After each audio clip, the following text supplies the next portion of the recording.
자, 오늘은 길이 참으라. 성경에서 이 본문에서 길이 참으라는 말이 거의 한 3번 가까이 나와요. 그래서 왜 참으라 그럴까라고 다시 봤어요. 그랬더니 신앙 때문에 핍박받고 있는데 그 핍박을 참아라, 그런 얘기였어요. 여러분, 뭐 참아야 될 일이 한두 가지 아니잖아요. 그렇죠? 참아야 될 원인도 많아요. 코로나 때문에도 참아야 돼요. 이거 뭐 안 참으면 뭐 살 수 없잖아요. 참아야죠. 참고 살아야죠. 옛날에 그 우리 여성들이 2조 때 시집 가가지고 참을 일이 한두 개가 아니었잖아요. 김머거리 3년, 뭐 벙어리 3년, 뭐 소경 3년, 9년 동안 살아야 이제 적응한다. 그래서 장독 안에다가 빈 큰 독 안에다가 참어린 짤을 뭐 100개를 써서 넣었대나, 하루에 하나씩 넣었대나, 뭐 1000개를 넣었대나, 그런 얘기가 있잖아요. 그러니까 인생이라고 하는 것은 사실 참음의 연속입니다. 제가 목회자로서 후배들에게 조언을 해준다면 목회에서 가장 중요한 덕이 뭐겠습니까? 그러면 저는 참는 거라고 말하고 싶어요. 목회는 참는 거예요.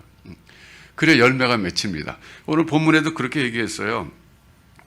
농부가 땅에서 나는 귀한 열매를 바라고 길이 참아 이른 비와 느린 비를 기다리나니 너희도 그처럼 참아라, 그런 얘기예요. 농사 짓는 사람들의 특징이 뭐냐면 참아야 되는 겁니다. 근데 뭐 농사 짓는 사람만 참아야 됩니까? 뭐 참아야 될 일은 세상에 뭐 쌓였어요. 그러니까 어느 한 사람 예외 없이 참아야 되는데, 오늘 성경 말씀에서 참아야 될 이유는 뭐냐면 신앙 때문에 참아야 된다는 겁니다. 신앙 때문에. 여러분, 이 당시 돌아가서 보면 이 사람들은 유대인들이에요. 유대인들로서 이제 예수를 메시아로 믿게 되다 보면은 거기에 따르는 이 핍박이 있습니다. 그러니까 예수를 메시아로 안 믿는 사람들은, 예수를 메시아로 믿는 사람들을 같은 동족이지만 핍박합니다. 그때 이때 당시 핍박이라는 것이 뭐 그냥 좀 욕먹고 뭐 그런 정도가 아니라 경제적 불이익 당한다, 그런 얘기입니다.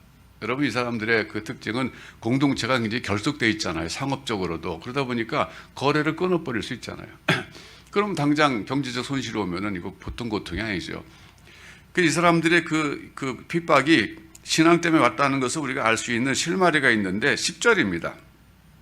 형제들아, 주의 이름으로 말한 선지자들을 고난과 오래 참음의 본으로 삼으라 그랬거든요.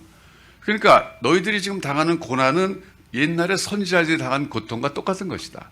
너희들이 받고 있는 핍박은 옛날에 선지자들이 받았던 핍박과 동일한 것이다. 그러므로 너희들 참아라, 그런 얘기예요. 그분들을 본으로 삼아서. 그러니까 오늘 우리가 지금 여기서 먼저 밝히고 넘어갈 것은 무엇 때문에 고난을 받는데 참으라 그러냐면 신앙 때문이라는 거예요. 신앙 때문에. 다른 게 아니에요. 근데 우리가 인생을 살다 보면은 아까 제가 말씀드렸지만 뭐 참아야 될 게 한두 가지가 아니잖아요. 참는 게 이기는 것이다, 그런 말까지 있잖아요. 참는 게 이기는 것이다. 자, 그러면 이제 퀘스천입니다. 이 사람들이 참았을까? 그런 얘기예요. 그 전에 살짝 먼저 하나 생각해 보고 넘어갈 것은 이 사람들의 이 고통의 원인이 자의적 선택에 의한 것이다. 이걸 먼저 생각할 필요가 있어요. 말하자면 예수를 메시아로 믿었다. 선택한 거예요, 자기가. 근데 그것 때문에 핍박받으면 나 그럼 선택 안 할래요, 다시 돌아갈래요. 그럼 핍박 끝나는 거예요. 이것이 제가 전에 설교했지만 이게 십자가입니다. 여러분, 성경에서 십자가를 지고 가라고 말씀하시는데 십자가는 고난의 상징이죠. 근데 그 고난의 원인이 자기가 선택한 고난이라는 거예요. 선택. 고난의 원인이 선택입니다. 자기 스스로 선택. 그러니까 남이 선택해 준 게 아니라 내가 선택한 거예요. 지금 다니엘이 유학 가려고 그러는데 본인이 선택한 거예요? 아니면 엄마가 강조해서 가라고 해서 하는 거예요? 엄마 아빠 가라고 해서 하는 거예요? 선택. 잘한 거예요. 내가 선택해서 가면 고생해도 참을 수가 있어요. 내가 선택했으니까. 맞으면 이거 사서 고생하는 거예요. 사서 고생하는 거. 근데 만일에 그게 아니라 엄마 아빠가 너 가서 유학 가서 공부하고 와. 나 안 갈래요. 너 하고 와. 그래서 가면 가서 고생할 때 힘든 거예요. 그러면 내가 이렇게 힘들 줄 알았는데 엄마 아빠 가라 해서 왔어. 힘들어. 이렇게 되거든요. 그러니까 지금 공개적으로 말한 거 선택한 거라고. 그러니까 잘 참을 수 있겠지 가서 선택한 거니까. 그래서 십자가는 그렇잖아요. 그래서 내가 나를 따라오려거든 십자가를 지고 와라. 스스로 선택한 고난을 받아라, 그런 뜻이에요. 자, 여러분 생각해 보세요. 지금 여러분들이 인생을 살면서 고난을 당하는 게 있을 겁니다. 뭐 핍박까지는 아니지만. 근데 그 고난이 여러분 스스로 선택했기 때문에 온 겁니까? 선택하지 않았는데 온 겁니까? 이 차이를 이걸 한번 분별해 볼 필요가 있어요. 그래서 만일에 내가 선택했기 때문에 온 고난이라면 견딜만 해요. 근데 선택하지 않았는데 온 고난이라면 견디기 어려워요. 욥의 고난이 그거였어요. 오늘 여기 본문에 욥도 잠깐 나오잖아요. 욥의 특징이 뭐예요? 욥의 인내 그랬잖아요. 욥은 인내하는 사람으로 묘사되고 있어요. 여기서는 고난받는 사람으로가 아니라 그 고난을 견뎠다 그런 얘기입니다. 근데 욥의 고난은 여러분 선택한 고난이 아니었어요. 닥쳐온 고난이었어요. 그러니까 견디기 어려운 거예요. 그렇지만 욥이 견뎠다는 거예요. 자, 그러면 지금 2000년 기독교 역사 속에서 수많은 사람들이 신앙을 선택했기 때문에 핍박받는 건 물론이고 심지어 죽은 경우도 많아요. 그게 순교라 그러잖아요. 그러면 그 사람들이 전부 다 그렇게 잘 인내를 할 수 있었을까?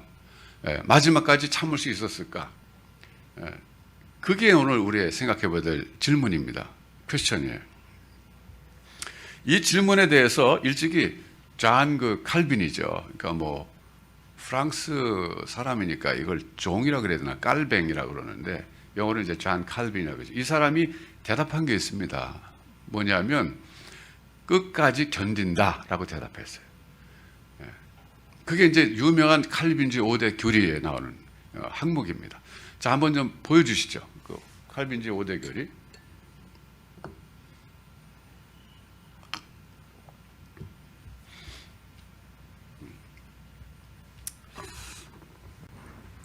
여러분 저기 그 칼빈주의 5대 교리라 그래서 영어로 이제 그쭉 이니셜만 따가지고 튤립이라 그런 거 잘 기억하시죠?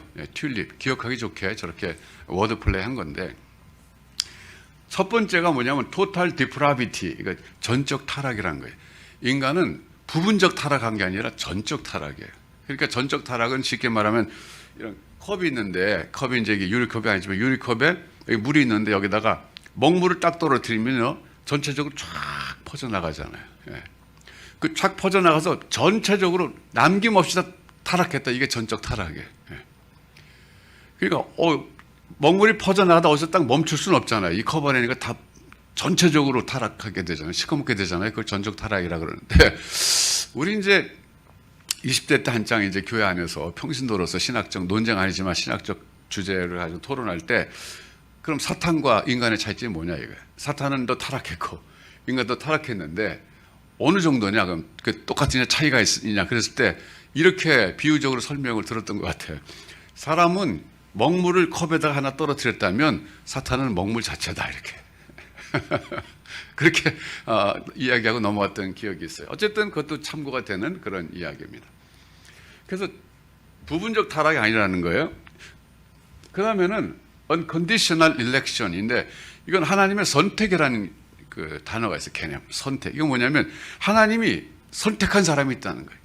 선택과 반대는 육이라는 말 써요. 이거는 선택하지 않았다. 내어버려 두셨다는 거예요. 버렸다는 건 아니에요. 내어버려 두셨다는 거예요. 선택했다고 하는 것은 뭐냐면 조건이 없는 선택이라는 게 중요해요.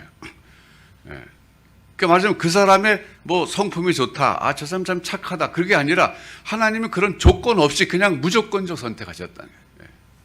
하나님의 선택이고 그다음에 세 번째가 limited atonement라 그러는데 저건 제한 속죄라 그래요. 이건 뭐냐면 그리스도의 보혈이 무한한 공로를 가지고 있어서 온 인류를 구원하고도 남지만 그러나 그 공로를 힘입는 사람들은 하나님의 선택받은 사람들이 제한된다. 이런 얘기예요. 자, 마지막 네 번째가 irresistible grace라고 하잖아요. 저거는 irresistible은 싫어요 나 안 받을래 이게 안 된다는 거예요. 저항할 수 없는 거절할 수 없는 뭐 그렇게 번역이 되죠. 불가항력적 은혜. 하나님이 은혜를 부어주시려고 하는 사람은 하나님 나 안 받을래 그래도 그게 안 된다는 거예요. 그냥 하나님이 주시기를 결정했으면 그는 은혜가 임한다 그런 얘기예요. 마지막이 저게 오늘 주제죠. Perseverance of the Saints. 성도의 오래 참음이에요.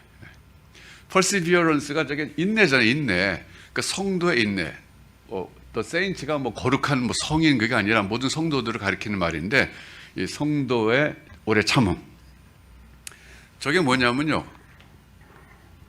참는 거는 우리 자신인데 결과적으로는 내가 막 열심히 노력해서 참은 것 같은데 알고 보면 그게 하나님 참게 하셨다 그런 얘기예요. 이게 중요한 포인트예요. 욥의 경우도 마찬가지예요, 여러분. 욥도 보면은 굉장히 막 참잖아요, 욥이. 굉장히 참는데 하나님 원망하지 않고 첫 번째 고난 당했을 때 재산 다 잃어버리고 자식 다 죽었을 때 원망했으면 두 번째 고난 안 당하잖아요. 두 번째 고난은 뭐예요? 자기 온몸에 피부병, 상피병 걸리는 거였잖아요. 근데 참았어요. 참았기 때문에 또 몸에 병까지 왔어요. 근데도 또 참았어요. 그러니까 정말 욥이 대단한 사람이잖아요. 그래서 마지막까지 쭉 가보면 욥 끝까지 참는데 사실은 그것도 영적인 세계에서 바라보면 하나님이 참을 수 있도록 그렇게 붙잡아 주셨기 때문에 참았다는 거예요. 근데 겉으로 보면 완전히 욥이 참는 거죠. 욥이 참는 거예요. 근데 사실 그것도 욥이 참았다고 하기보다는 하나님이 나중에 욥을 만나 주시잖아요. 대화해서 욥에게 욥의 무지함과 욥의 인간의 제한성을 가르쳐 주셨어요. 그러고 나서 이제 욥이 그대로 더 참을 수 있었던 거긴 하죠. 자, 그래서 일단 여기 오늘 본문에 나오는 이 야고보의 그 수신자들, 초대 그리스도인들이죠. 이들이 신앙 때문에 핍박받고 그랬는데 그때 그 가지 핍박을 견디고 참을 수 있었을까에 대한 답은 물론 칼빈의 경우는 참았다는 거예요. 결론은. 겉으로 볼 땐 그들이 참은 거지만 사실은 하나님이 참게 하셨다. 그 얘기인데 이 성도의 견인이란 말, 성도의 참음이란 말이 어떤 건지 웨스트민스터 신앙고백서가 자세하게 설명해 주고 있어요. 자, 웨스트민스터 신앙고백서는 요즘은 이 말을 잘 안 쓰는데 우리 자라날 때 평안교에서는요, 뭐 계속 듣던 말이 웨스트민스터 신앙고백서, 웨스트민스터 신앙고백서. 그냥 귀에 못 박히도록 들으면서 자랐어요. 이게 뭐냐면요, 개신교의 유명한 신앙고백서예요. 이게 만들어진 시대는 1643년부터 1648년입니다. 자, 오늘 유인물 좀 안 받은 분들 여기 현장에 오시면 받으시고 집에서 보시는 분들은 화면에 나갈 겁니다. 이거는 이제 그때 당시 영국의 상황이 어떤 상황이냐면은 막 성공회가 이제 만들어져 가지고 그러다가 이제 다시 청교도 운동이 일어났어요. 그래갖고 청교도들과 영국 국교 즉 성공회 이 사이에 어떤 갈등이 있었는데 이걸 정치적으로 풀려고 했던 사람이 그 당시에 찰스 1세입니다. 찰스 1세가 자기가 왕권을 잡고 나라를 통치하다 보니까 영국 국교회 즉 성공회하고 그 청교도들 개신교도라고 갈등이 많고 그런데 의회가 그때 당시 의회가 영국 청교도들이 다 장악해 버렸어요. 지금 미국의 정권을 민주당이 다 잡은 것처럼 의회를 잡아버렸어요. 그러니까 이 타협을 안 할 수 없는 상황이에요. 그래서 찰스 1세가 그럼 좋다. 영국 성공회와 이 청교도 개신교들이 같이 고백할 수 있는 신앙 고백서를 하나 만들어서 우리끼리 싸우지 말자. 왕으로서 그런 결정 내려가지고 정부에 명을 내렸어요. 그래서 각 지역의 교파나 그리고 성공회 또 개신교 청교도들 대표들 그리고 심지어 정치인들 몇백 명이 모여가지고 1643년부터 무려 5년 동안 1648년까지 영국의 웨스트민스터 사원에서 이 회의를 열었어요. 이 유명한 그 웨스트민스터 종교 회의예요. 5년 동안에 이 웨스트민스터 신앙 고백서를 작성했어요. 그래서 나온 게 웨스트민스터 신앙 고백서예요. 여기에 이제 17장에 보면 성도의 견인이라고 하는 그 제목으로 17장, 챕터 17이 그렇게 되어 있는데 오늘 나눠드린 그 유인물에 그 요약이 되어 있습니다. 자, 제가 이제 이게 중요하니까 읽어가면서 설명드릴게요. 이게 성도의 견인을 설명해주는 내용이에요. 오늘 좀 공부 좀 하세요. 하나님이 사랑하시는 독생자 안에서 받아들이시고 성령으로 말미암아 효과적으로 부르시고 거룩하게 하신 자들은 은혜의 상태에서 전적으로 그리고 최종적으로 타락할 수 없다. 이 말이 뭐예요? 어떤 핍박이 와도 끝까지 견딘다. 그런 뜻이에요. 그들은 끝까지 은혜의 상태에서 확실하게 보존되어 영원히 구원받는다. 이런 내용이에요. 그러니까 거기 근거 성경 구절이 있죠. 빌립보서 1장 6절, 베드로서 1장 10절, 요한복음 10장 28절 29절, 요한일서 3장 9절, 베드로전서 1장 5절 9절. 그러니까 여러분 신앙 고백이라는 게 성경에 근거해서 한 거지 뭐 사람들이 회의해서 했지만은 사실 성경에서 나온 얘기들이에요. 두 번째 항, 이 항, 성도의 견인은 즉 성도가 오래 참는 것은 신자 자신의 자유의지에 달려있는 것이 아니라 자 여기가 이제 중요한 말이에요. 겉으로 볼 때는 자유의지에 달려있는 것 같아요. 성도가 정말 참아요. 욥도 참았어요. 그렇지만 그 자유의지에 달려있는 것이 아니라 성부 하나님의 변하지 않는 선택의 작정에 근거하고 그 선택에 근거한다는 거예요. 성부 하나님의 값없는 영원한 사랑에서 비롯하며, 자 여기 보면 성부 하나님의 선택과 그리고 사랑이 근거예요. 그 다음에 두 번째, 예수 그리스도의 공로와 중보기도의 효력, 이게 두 번째 근거예요. 그러니까 예수 그리스도의 공로는 뭐예요? 십자가에서 대속의 죽음을 주고 주셨거든요. 그 사람을 위해서, 그 성도들 위해서. 그리고 그분은 지금도 승천하셔서 하나님 보좌 우편에서 우리를 위해서 끊임없이 중보기도 해주고 계신다는 거예요. 그래서 예수 그리스도의 공로와 중보기도 효력, 이게 두 번째 근거고, 세 번째가 뭐냐면 성령의 내주하심과 그들 안에 거하신 하나님의 씨앗의 효력, 즉 성령께서 내주하시면서 그들 거듭나게 하셔서 늘 그들을 인도하시고 이끌어 가시는 그 성령님의 은혜, 요 세 가지예요. 그러니까 다시 정리하면 하나님의 선택과 하나님의 사랑, 예수 그리스도의 공로와 그리고 중보기도 효력, 성령님의 내주하심, 이 세 가지가 어우러져 가지고 결국은 고난 속에서도 핍박 속에서도 성도들이 견딜 수 있다, 그런 얘기예요. 여러분 이해가 되세요? 오늘 굉장히 중요한 공부하는 거예요.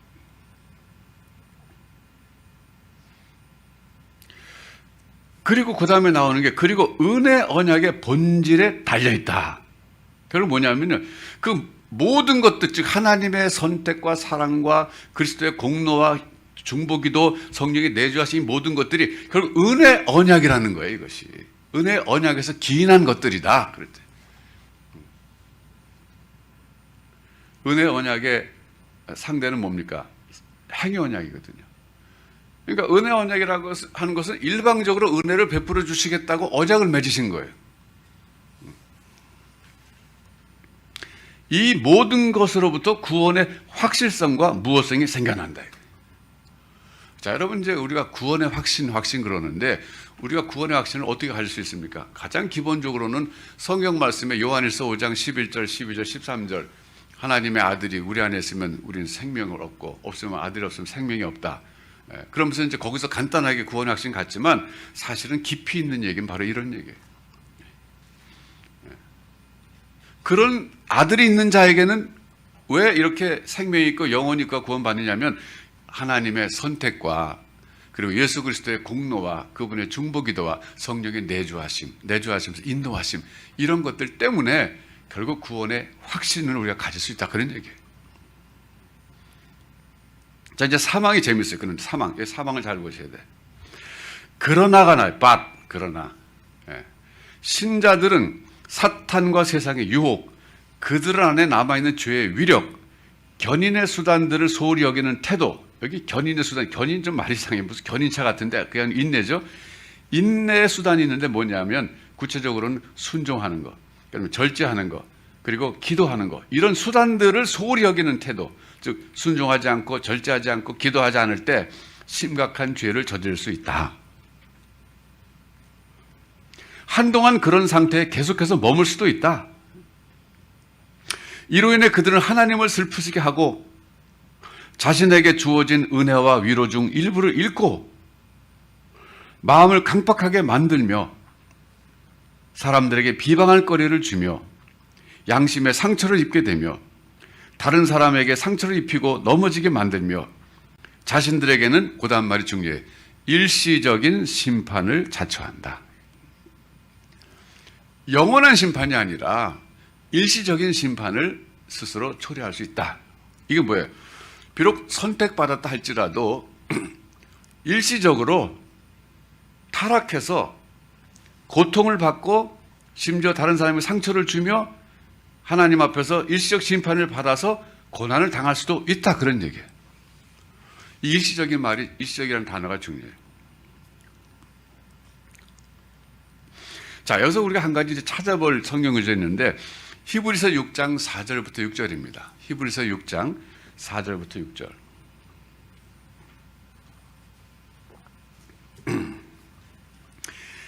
한 번 빛을 받고 하늘의 은사를 맛보고 성령에 참여한 바 되고 하나님의 선한 말씀과 내세의 능력을 맛보고도 타락한 자들은 다시 새롭게 하여 회개하게 할 수 없으니 이는 그들이 하나님의 아들을 다시 십자가에 못 박아 드러내놓고 욕되게 함이라. 이 말은 무슨 뜻일까요? 한 번 빛을 받고 하늘의 은사를 맛봤어요. 즉 성령의 역사를 체험했어요. 하나님의 은사를 맛을 봤어요. 그런데 그렇고 나서도 타락한 사람들은 다시는 회개할 수 없다 이거예요. 이 말하고 성도의 견인, 성도의 오래 참음하고 서로 상충되는 것 같잖아요. 그렇지 않아요? 그래서 이 기절을 잘 해석해야 돼. 이게 또 그럼 무슨 말이냐? 이건 이제 제가 예를 들게 이런 인물이 있었어요. 사도행전 8장에 보면 마술사 시몬이 나옵니다. 마술사 시몬. 여러분 기억하시게 성경 읽어보시면 아실 거예요. 그 사람은 사마리아에서 마술 행해가지고 굉장히 사람들을 놀라게 했고 돈도 많이 벌었고 그리고 명예도 얻었어요. 근데 어느 날 이제 베드로가 내려가서 복음을 전하면서 성령의 능력이 나타나는데 마술사 시몬의 입장에서 보면은 엄청난 이적이에요. 자기 마술로서는 도저히 할 수도 없는 그런 능력과 이적을 베드로가 행하는 걸 보고서 어떻게 했습니까? 아, 나 돈 줄 테니까 나 그거 좀 나한테 파세요. 그 능력 그랬잖아요. 그랬다가 베드로가 막 정색을 하고 그러잖아요. 막 그래서 그 바람에 이제 겁이 나가지고 회개하잖아요. 그리고 그리고 이제 열심히 베드로를 따라다녔어요. 열심히 따라다니면서 이제 배우려고 그러는 거죠. 그걸 말하자면. 겉으로 볼 때는 회개한 것 같았던 거예요. 근데 여러분 나중에 뭐 기독교 야사에도 나오지만 이 사람이 이단이 되는 거예요. 이단이 됐어요. 그러니까 바로 이거예요. 히브리서 6장 4절부터 6절에 나온 말씀. 한 번 빛을 받고 하늘의 은사를 맛보고 성령에 참여한 바 되고 하나님의 말씀과 내세의 능력을 맛보고도 타락한 자들이 바로 마술사 시몬 같은 사람이에요. 그런 사람들이 있다 그런 얘기예요. 그래서 이거는 그 사람은 하나님의 선택받은 사람이 아니었다는 거예요. 궁극적으로는. 그래서 예수님께서는 말씀하셨죠. 교회 안에는 알곡과 가라지가 있다. 그런데 가라지라 그래서 막 뽑지 말아라. 이게 이제 결국 실제로 말이죠. 알곡하고 가라지가 뿌리가 막 서로 얽혀 있대요. 그래가지고 가라지 뽑다 보면은 알곡도 뽑혀 나온다는 거예요. 이게 이제 자연 세계에서는 이런 예는 이야기지만 실제로는요, 우리로서는 누가 알곡인지 가라지인지 사실은 분별할 수 있는 능력이 없다 그런 얘기예요. 인간은 조심해야 된다 이거죠. 자, 여러분 오늘 제가 이 말씀을 이렇게 준비하면서 가만히 생각해 볼 때 참 이거는 쉽지 않은 얘기다. 결국 이거는요, 시작은 하나님의 선택이에요. 하나님의 무조건적 선택이에요. 아까 두 번째 나왔잖아요. unconditional election 그거예요. 근데 이거에 대해서 우리가 잘 생각해야 돼. 이거는 하나님의 주권적 의지에 달려있는 행동이었어요. 우리가 태어나기 전에, 심지어는 세상이 만들어지기 전에 하나님의 절대적인 주권을 가지시고 하나님께서 주권적으로 계획하시고 행동하신 거예요. 우리의 영역이 아니에요. 그러면서도 성경에서 말하는 것은 하나님의 절대 주권과 인간의 자유의지가 있다 이렇게 말하고 있어요. 이 두 가지가 각각 작용한다 그렇게 얘기하고 있어요. 이거는요, 논리적으로는 모순입니다. 그러니까 여러분 논리라는 걸 잘 생각하셔야 돼요. 논리는요, 인간 세계에서 이해하는 구조예요. 하나님은 인간을 뛰어넘으신 분이기 때문에 하나님이 하시는 일과 하나님의 성품에 대해서 인간 세계에서 통용되는 논리 갖고 이해하려고 그러다 한계에 부딪힙니다. 이걸 전제로 하고 우리가 대화해야 돼요. 그래서 우리로서는 알 수 없는 영역인데 사실은 저는 왜 하나님이 그걸 가르쳐 주셨나, 저는 참 어떨 때 그렇게 생각할 때가 있어요. 차라리 가르쳐 주시지 말지. 하나님의 선택 같은 것은 이거는 신비예요. 이거는 천기에 해당되는 거예요. 천기. 이 천기 누설하면 안 되잖아요. 그런 걸 좀 이렇게 감춰두셨으면, 성경에서 좀 밝히지 않았었으면 더 좋을 뻔했겠다, 이런 생각도 전 해요. 네. 그래야 우리가 열심히 예수 믿으려고 노력하고 그럴 거 아니에요. 잘못 오해하면, 선택권이 잘못 오해하면요, 막 방종해질 수 있어요. 아니 뭐 나 선택했으면 구원 받을 거고 선택하지 않았으면 구원 못 받을 건데 내가 뭐 때문에 노력해? 우리 한때 그랬다고요. 10대 후반부터 20대 초반까지 이 선택권이 배울 때요, 막 반발심이 생겨가지고 이해도 안 되고 그러니까, 에이 괜히 일찍 예수 믿었다. 아이, 한 60살쯤 넘어서 올 걸 그냥. 그 세상 재미 보다가 그때쯤 와도 나 선택 받았으면 그때 불러주실 거고 아니면 아니지 뭐 이렇게 생각하고 막 그랬던 때도 있었거든요. 여러분, 그런데 이 선택교리는요, 신앙의 세계 깊이 들어가면 들어갈수록 하나님 앞에서 더 감사하게 되는 교리예요. 야, 정말 내가 하나님의 은총을 입은 사람이구나. 그러니까 다른 사람이 선택받았는지는 우리가 잘 모르지만 적어도 시간이 가면서 자기가 선택받은 사람이라는 것은 알게 돼요. 모르지 않아요. 그거 모르면 불안하잖아요. 16세기, 17세기, 18세기겠네. 그때 유럽에서는 이 선택거리가 사회적 이슈가 됐어요. 그래갖고 나 선택 받았나 못 받았나, 이걸 어떻게 할 수 있지? 그래가지고 고민이 생긴 거예요, 사람들이. 그래가지고 개혁 개신교 사람들이 어떻게 자기가 선택받았는지를 알려고 그랬냐면 열심히 일을 했어요. 열심히 장사하고 열심히 사업하고 근면하게 살았어요. 왜 그런지 아세요? 그래서 돈을 많이 벌게 해도 축복받으면 하나님의 축복이 내게 임했으니까 난 선택받은 사람이야, 이걸로 증명해 보고 싶어서, 자기가 알고 싶어서. 그래가지고 굉장히 열심히 일했어요. 그 결과 자본주의가 발달했다 하는 것이 막스 웨버의 주장이에요. 유명한 얘기입니다. 자본주의 발달과 프로테스탄tism의 관계에 관한 주제로 책을 쓴 사람이 유명한 사회학자 막스 베버인데, 그 사람이 그런 책을 썼어요. 그 당시에는 그게 큰 이슈였거든요. 사회적 이슈였어요. 근데 여러분, 그렇게 생각할 거 없고요. 정말 간단하게 말하면 고린도전서 12장 3절에 있는 것처럼 내가 예수를 저주할 자 그러지 않고 예수를 주라고 고백하면 나는 거듭난 사람이고 하나님의 영이 내 안에 있는 사람이고 난 구원받은 사람이다, 그렇게 생각하시면 돼요.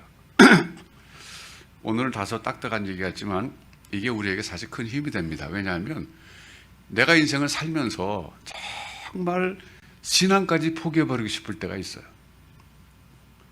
그러니까 꼭 예수 믿는다고 핍박받아서가 아니라 하나님이 나를 사랑하지 않는 것 같고, 하나님 나를 버리신 것 같고, 하나님 멀리 있는 것 같고, 그리고 너무너무 인생이 힘들어서 그냥 신앙이고 뭐고 다 놔버리고 싶을 때가 있다고요. 너무 힘들면 그래요. 그런데 오늘 이 말씀이 우리에게 바로 그럴 때 위로가 되는 거예요. 성도가 끝까지 견디는 것은 오늘 웨스트민스터 여기 신앙 고백이 있지만 자유의지에 달려있는 것이 아니다, 이거예요. 자, 2항 다시 한번 보세요. 성도의 견인은, 성도의 오래 참음은 신자 자신의 자유의지에 달려있는 것이 아니다, 그런 얘기예요. 하나님의 선택과 예수 그리스도의 공로와 성령의 내주하심에 근거한 것이고, 본질적으로는 은혜 언약에 본질적으로 근거한 것이기 때문에 나는 포기하고 싶고 나는 놔버리고 싶고 나는 모든 것 다 끝내버리고 싶지만 그 순간에도 하나님 나를 붙잡고 계시다는 거예요. 이게 얼마나 위로가 되는지 몰라요. 이게 감사한 거예요, 여러분. 그래서 irresistible grace란 말을 하는 거예요. 저항할 수 없는 하나님의 은혜. 그게 우리에게 쏟아져 부어지기 때문에 우리가 마지막까지 견딜 수 있는 거예요. 욥이 스스로 견딘 것 같지만 사실은 하나님이 붙잡아 주신 거예요. 그래서 여러분 인생 살다가 어렵지 않고 인생 지나는 사람은 어디 있어요? 다 겪고 갑니다. 그럴 때 마지막 순간에 정말 하나님도 부인하고 싶고 하나님을 저주하고 싶고 인생도 저주하고 싶고 이런 순간이 오더라도 여러분 낙심하지 마세요. 그 순간에도 하나님은 여러분을 붙잡고 계시고 있지 마세요. 절대 놓지 않습니다. 그게 성도의 견인이에요. 그래서 이걸 믿을 때 우리는 나의 구원에 확신을 가질 수 있고 어떤 상황에서도 포기하지 않을 수 있어요. 나는 스스로 내 삶을 포기하고 싶을지 몰라도 하나님은 포기하시지 않는다는 거예요. 그 확신 속에서 우리가 강하게 살아갈 수 있어요. 우리는요, 하나님의 사랑을 입은 사람들이에요. 하나님의 은총을 입은 사람들이에요. 제가 오늘 그래서 이 설교 끝나고 나서 찬양을 하나님의 사랑을 입은 자 축복하노라 이걸 좀 준비했어요. 그래서 오늘은 우리가 마음속에 하나님이 나를 끝까지 놓지 않는다. 내 의지로 구원이 완성되는 게 아니라 하나님의 은혜로 완성된다. 난 하나님의 은총을 입은 사람이다. 이 사실을 확신하면서 오늘 우리가 이걸 고백하는 마음으로 찬양을 부르면 좋은데 이게 좀 쉽지 않은 노래, 익숙하지만 그래서 일단 제가 우리 이비아 집사님한테 부탁을 했어요. 아침에 부탁했다가 한마디 들었죠. 아빠, 오늘 설교 당장 부탁해도 되는 거야? 이런 식으로. 그래서 아침에 생각나서 그랬어요. 제가 싹싹 빌면서 얘기했더니 해주기로 했어요. 그래서 오늘 이 찬송을 우리 설교 후에 한번 부르는데 먼저 1절을 우리 이비아 집사가 부르고 그 다음에 이어서 우리가 고백하는 마음으로 부르는데 후렴 부분을 한 2번쯤 반복할 거예요. 여러분 가사를 생각하시고 난 하나님의 은총을 입은 사람이다. 난 하나님의 사랑을 입은 사람이다. 야, 내가 한 것도 없는데 무조건적으로 날 선택해 주셨다는 게 얼마나 감사한가. 정말 감사하다. 오늘 여러분들이 찬양하면서 또 세상으로 나가시기 바라요. 자, 제가 한번 기도하고 찬양하겠습니다. 하나님 감사합니다. 오늘 하나님의 사람들, 하나님의 백성들은 하나님이 끝까지 보호하시고 붙잡고 가시는데 그것이 우리의 자유의지에 달린 것이 아니라 하나님의 무조건적인 선택과 사랑과 그리고 예수 그리스도의 공로와 중보기도와 성령의 내주하심에 기인한다는 것을 저희가 알았습니다. 하나님, 이처럼 1000개에 가까운 것을 가르쳐 주시니 감사합니다. 1000개를 우리가 품은 사람들로서 세상에 나가서 이 1000개를 누설하게 하시고 그리고 담대하게 승리하며 살아가는 저희들 되게 하여 주시옵소서. 인생을 살다가 삶을 포기하고 싶고 다 내려놓고 싶다 할지라도 그 순간에 하나님이 나를 붙잡고 계신 걸 생각하며 힘을 낼 수 있는 저희가 되게 하시고 무엇보다 하나님의 은총과 사랑을 입은 사람인 것을 확신하며 찬송하며 헤쳐나가게 하여 주시옵소서. 예수님의 이름으로 기도하옵나이다. 아멘.